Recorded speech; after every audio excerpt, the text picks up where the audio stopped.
यह ब्रह्मांड का अपनी आखिरी जाति का एक ऐसा एलियन है जो अपराधियों के इरादों को पहचान कर अपनी शक्ति से तुरंत उनका दिमाग खा जाता है, जिससे अपराधी के मस्तिष्क की हड्डियां तक पिचक जाती है। दरअसल ये शक्तिशाली एलियन एक बैंक का रखवाला था। इसकी मदद से यह बैंक पूरी दुनिया का सबसे सुरक्षित बैंक बन चुका था। बैंक की तिजोरी में एक बहुत बड़ा रहस्य छिपा था। आज डॉक्टर और उसकी टीम तिजोरी से उस रहस्य को चुराने जा रहे थे। टीम के अंदर दो लोगों के पास गजब की शक्तियां थी, जिसमें इस लड़के का दिमाग सुपर कंप्यूटर से भी तेज था, तो दूसरी एक शक्तिशाली लड़की थी जो छूकर किसी भी इंसान का रूप ले सकती थी। चारों लोग ग्राहक बनकर बैंक में घुस जाते हैं। तभी अचानक अलार्म बज उठा। फिर एक अजीब एलियन बाहर लाया जा रहा था। डॉक्टर एलियन को देखकर हैरान था, क्योंकि उसने 2000 सालों में ऐसा प्राणी कभी नहीं देखा था। वो देखता है कि एलियन अपनी आंखें फैलाकर शक्तिशाली तरंगे छोड़ रहा था और सामने खड़े एक ग्राहक का दिमाग खाकर उसकी खोपड़ी को पिचका दिया था, क्योंकि ग्राहक ने गलती से अपने गलत इरादे दिखा दिए थे। उसके बाद डॉक्टर की टीम छिपते छुपाते तिजोरी की तरफ पहुंच रही थी, और जब यह लोग एलियन के नजदीक से होकर गुजर रहे थे तो एलियन लड़की के अपराधी विचार पकड़ लेता है, जिससे एलियन ने उसका दिमाग खाना शुरू कर दिया था। तभी डॉक्टर लड़की को एक टेलीपोर्ट होने का उपकरण देता है और बटन दबाते ही लड़की टेलीपोर्ट हो जाती है। इसके बाद ये लोग तिजोरी के गेट तक पहुंच जाते हैं, जहां यह लड़का तिजोरी के कोड तोड़ने में लगा हुआ था, पर अचानक बैंक वाले सुरक्षा के लिए एलियन को खुला छोड़ देते हैं, जिस कारण ये लोग उसकी नजर में आ गए थे। लड़का फटाफट सबसे बुरे लोगों की जानकारी अपने दिमाग में डालता है, जिससे एलियन का ध्यान लड़की से हटकर लड़के पर आ चुका था। और जब एलियन अपनी शक्तिशाली तरंगों से लड़के का दिमाग खाने जा रहा था, तभी लड़का टेलीपोर्ट उपकरण का बटन दबाकर टेलीपोर्ट हो जाता है। लेकिन अब डॉक्टर के सामने एक समस्या आ चुकी थी, क्योंकि उस लड़के के बिना तिजोरी खोलना बिल्कुल असंभव था। पर उसी समय अंतरिक्ष में एक जोरदार धमाका होता है, जिससे एक सुपर सौर तूफान तेजी से पृथ्वी की तरफ आता है, और सौर तरंगों के तेज प्रभाव से दुनिया का सबसे सुरक्षित बैंक भी बच नहीं पाता, जिस कारण बैंक की सारी सुरक्षा प्रणाली ठप हो चुकी थी और तिजोरी का दरवाजा खुल चुका था। लेकिन तिजोरी के अंदर घुसते ही एलियन उनके सामने आ जाता है, जिससे दोनों पकड़े जाते हैं। मैनेजर ने उन्हें सीधा जलाने का फैसला कर दिया था, और जब गार्ड्स दोनों को भट्टी के पास लेकर जा रहे थे तो अचानक गार्ड्स उनकी हथकड़ियों को खोल देते हैं, क्योंकि गार्ड्स इन्हीं के ही साथी थे, जिसे देख लड़की खुशी से बावली हो जाती है। फिर चारों तिजोरी की सबसे निचली मंजिल पर पहुंचते हैं, जहां उन्हें बैंक की मैनेजर छिपी हुई मिलती है। मैनेजर को लग रहा था कि सौर तूफान से जल्द ही यह जगह नष्ट हो जाएगी, इसलिए वो कुछ खजाना चुराकर यहाँ से भागने वाली थी।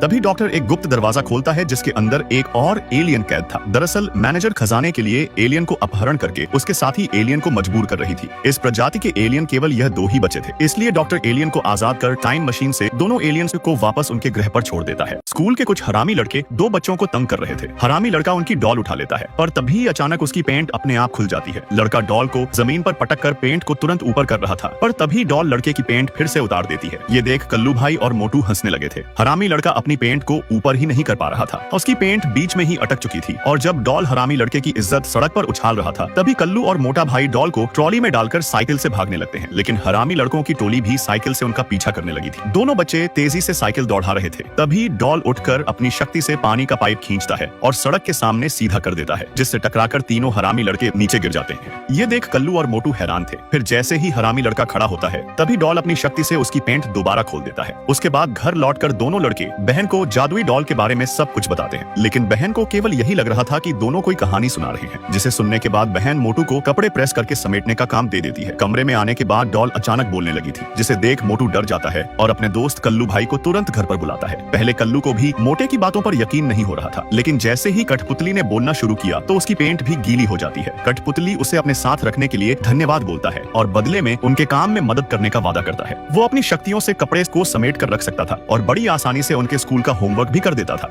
यहाँ तक कि कठपुतली अपने जादू से दूसरे डॉल में जान डालकर उनके बीच मुकाबला भी करवा सकता था। कठपुतली के लिए लगभग कुछ भी संभव नहीं था, पर भोले बच्चे कठपुतली के असली इरादों के बारे में नहीं जानते थे, क्योंकि यह एक शैतान डॉल थी। अगले दिन तीनों सोफे पर बैठकर गेम खेल रहे थे। तभी अचानक दरवाजा खुलते ही डॉल सोफे पर गिरकर नाटक करने लगती है, क्योंकि हॉल के अंदर मोटे की बहन आ गई थी। मोटे की बहन बहुत गुस्से में थी, क्योंकि उसने अपने प्रेमी को पार्टी में किसी और लड़की के साथ मौज करते हुए देख लिया था। बहन की सारी शिकायत डॉल सुन लेता है और बहन के लिए उसके प्रेमी से बदला लेने का फैसला कर लेता है। अगले दिन स्कूल में वो बहन के साथ बैग में चला गया था, जिसे देख बहन हैरान थी। फिर बहन डॉल को लॉकर में रख देती है। तभी अचानक पीछे से धोखेबाज प्रेमी वहाँ पर आ जाता है, जिसको देख बहन दुखी होकर वहाँ से चली जाती है। फिर जब सारे बच्चे क्लास में थे, तभी शैतान डॉल अपने काम को अंजाम देने के लिए लॉकर को खोल देता है।